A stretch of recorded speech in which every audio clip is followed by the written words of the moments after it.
बहावल नगर में गुज़श्ता हुकूमत ने खतीर रकम खर्च करके एक मेडिकल कॉलेज की बुनियाद रखी। 4 साल हो गए अभी तक मेडिकल कॉलेज कंप्लीट नहीं हो सका। इसकी वजूहत क्या है, इस पर हम बात करेंगे। सैयद लुत्फुल हसन हमारे साथ हैं। लुत्फुल हसन, बताएगा गवर्नमेंट ने फंड्स रोके हॉस्पिटल के या वजूहत कुछ और है? मेडिकल कॉलेज की।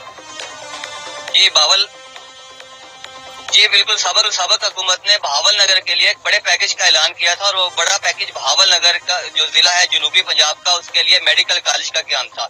लेकिन अरसा है 4 साल गुजर गए हैं। 4 साल पहले इसकी बुनियाद रख के इसको स्टार्ट तो कर दिया गया है, लेकिन ताहाल अब तक ये इसकी बिल्डिंग मुकम्मल नहीं हो सकी। मैं आपको थोड़ी सी वजाहत बताता चलूं कि अब इसके फंड जो है वो काफी अरसा से मुंजमद है, इसके फंड जारी नहीं हो रहे। हमारी 92 न्यूज की जब ठेकेदारान से बात हुई है तो वो भी ये कहते हैं कि इसके जो फंड है वो अभी तक हमें नहीं मिल रहे, इसलिए हम इसका काम मुकम्मल नहीं करवा रहे। मैं आपको बताता चलूं कि अगर ये मेडिकल कॉलेज अगर अपने टाइम पे बन जाता, अपने टाइम पे ये इसकी तामीर मुकम्मल हो जाती, तो यहाँ हजारों लोगों को रोजगार भी मिल सकता था, ट्रांसपोर्ट भी अच्छी मिल सकती थी। और इसके अलावा यहाँ तलबा और तालबात जो यहाँ पे आके अपनी तालीम हासिल करते हैं वो मुल्क कौम के लिए उनकी खिदमत करके, मुल्क कौम की खिदमत करके खिदमत कर सकते थे।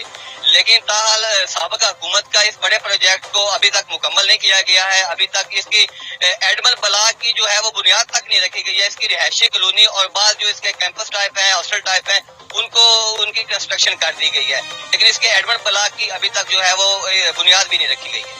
ठीक है सैयद लुत्फुल हसन, आप हमारे साथ रहिए। एसडी खालिद डीसी बहावल नगर हमें ज्वाइन किया, बहुत शुक्रिया, आप अपने प्रोग्राम में हमें ज्वाइन किया है।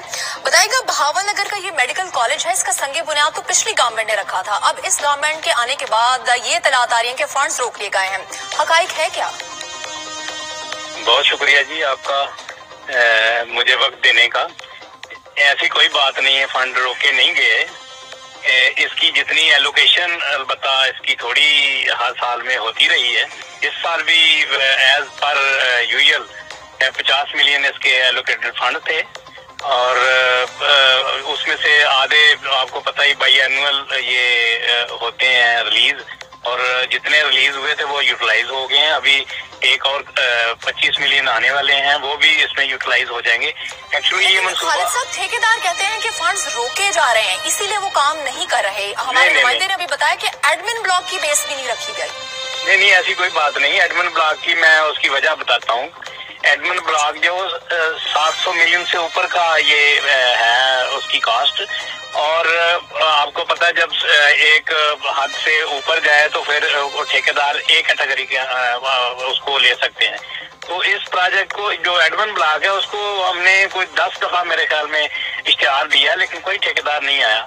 अब अभी तक इस वजह से ये एडमिन ब्लॉक शुरू नहीं हो सका। दूसरे जो छोटे ब्लॉक थे जिसकी कास्ट नीचे थी वो शुरू हो गए थे, और एडमिन ब्लॉक के लिए अभी कोशिशें जारी हैं। अच्छा खालिद साहब, ये भी बताइएगा कि इसका क्या टाइम फ्रेम रखा गया था कि कितने टाइम में इस मेडिकल कॉलेज को तैयार कर लिया जाएगा? एक्चुअली अभी जो इसका टाइम फ्रेम था वो 3 साल का था मेरे ख्याल में। अभी मेरे पास नहीं है वो इंफॉर्मेशन, मैं रास्ते में हूँ। तो लेकिन इसमें सिर्फ ये वजह हुई है कि इसके फंड थोड़े एलोकेट हुए हर साल, यानी 14 में ये प्रोजेक्ट स्टार्ट हुआ था और अभी तक ये कंटिन्यू है, ऑनगोइंग प्रोजेक्ट। बिल्कुल ठीक है। तो आप अग्री करेंगे कि जब एक प्रोजेक्ट इल्तवा का शिकार होता है तो फिर उस पे फंड्स भी उतने ही जाया होते हैं, क्योंकि जैसे जैसे वक्त गुजरेगा वैसे वैसे फंड्स भी जाया होंगे? बिल्कुल, इसकी प्राइस बढ़ जाएगी। और अभी मौजूदा गवर्नमेंट ने इसको टेकअप किया हुआ है। हमारी 2-3 मीटिंग्स हुई हैं, पिछले दिनों भी PND में मीटिंग हुई है। बड़ी गवर्नमेंट वो सीरियसली इसको ले रही है। ठीक है, गवर्नमेंट सीरियस है। तो फिर आपको कुछ बताया गया कि अभी 4 साल से तो ये चल रहा है, मेडिकल कॉलेज अभी तक कंप्लीट नहीं हुआ, तो कोई मजीद आगे टाइम फ्रेम सेट किया गया, सोचा गया इस पे? हाँ जी, बिल्कुल सोचा गया है, और इसका बल्कि रिवाइज PC1 होना था, उसके लिए भी डायरेक्शन दे दी गई है हेल्थ डिपार्टमेंट को कि ये फौरी तौर पे सबमिट करें। और इस पे ये भी अब असेस एंड सेंडर में भी प्रपोजल है कि इसमें ज्यादा फंड दिए जाएंगे। ठीक है, बहुत शुक्रिया एसडी खालिद, डीसी बहावल नगर हमारे मौजूद थे, और सैयद लुत्फुल हसन हमारे साथ मौजूद थे। बहुत शुक्रिया आपका।